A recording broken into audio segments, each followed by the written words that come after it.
Kita diskusi lebih lanjut tentang digital disruption. Semua hal nanti akan digantikan oleh robot. Apa yang bisa mekanik dan elektrik pasti diganti robot. Jadi manusia semuanya nanti bisa digantikan oleh AI.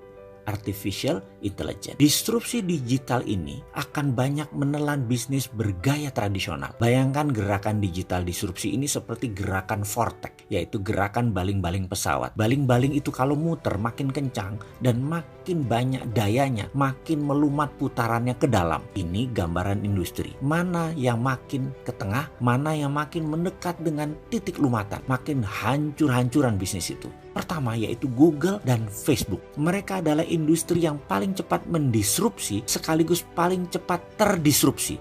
Dalam 10 tahun ke depan akan terjadi perubahan dalam dunia sosial media dan dunia search engine, di mana mungkin saja tetap Google yang memimpin, namun sudah bergeser jauh kefungsiannya dari saat ini. Kedua, media akan terdisrupsi yaitu media mainstream. Kompas, Femina, Jawa Pos, RCTI, TVRI tidak tahu lagi sampai kapan. Namun di tahun 2030 rasanya semua itu menjadi dinosaurus, hilang. Contoh saat ini ya, Net TV itu tiba-tiba melay-off banyak karyawan. Persaingan mereka itu dengan individu yang asetnya minim. Bayangkan Net TV itu asetnya heavy sekali dalam overhead. Dan bagi perusahaan, overhead yang besar itu adalah kanker bagi perusahaan. Dibandingkan dengan apa? Dibandingkan dengan Ria Ricis, ya jelas aja penontonnya lebih banyak Ria Ricis. Kenapa? Karena lebih disenangi saat ini. Bayangkan, Net TV itu investasinya 3 triliun untuk dapat viewer 1 juta per hari. Channelnya Bosman Mardigu itu 1 juta juga viewernya per hari. Dari YouTube, IG, dan FB. Modalnya berapa? Kecil sekali. Atta Halilintar per hari itu 7 juta viewer. Deddy Corbuzier itu 6 juta viewer. Raffi dan Gigi itu 10 juta viewer per harinya. Modalnya nggak sampai semiliar. Bubrah itu semua media mainstream. Apalagi nanti waktu 5G hadir di Indonesia tahun 2020 dan 2021.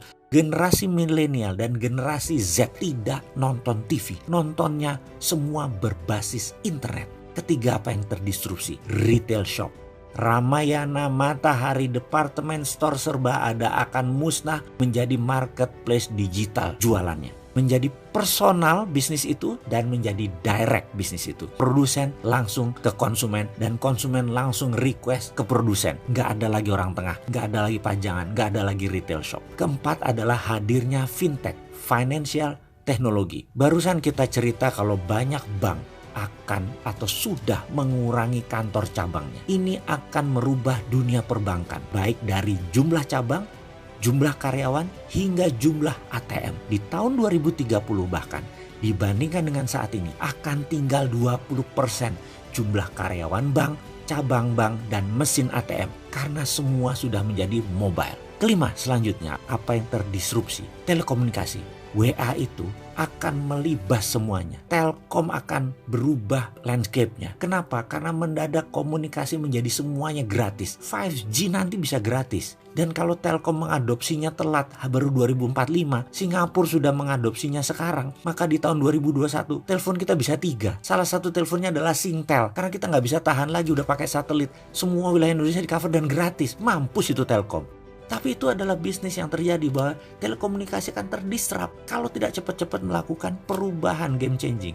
Kenapa? Karena telekomunikasi merubah dari more for less jadi more for zero. Itulah yang dilakukan oleh digital company. Mereka menghasilkan more for zero.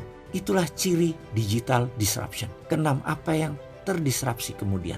Edukasi. Edukasi nanti tidak akan pakai ruang kelas dan guru lagi. Apa yang dilakukan? Mereka menggunakan digital, ruang kelas tidak sebanyak sekarang lagi. Kampus dan sekolahan itu tinggal separuh kebutuhan ruang kelasnya karena semua digital. Guru dan dosen tinggal separuh dibandingkan saat ini. Karena itu akan terjadi disrupsi gila-gilaan di bidang edukasi.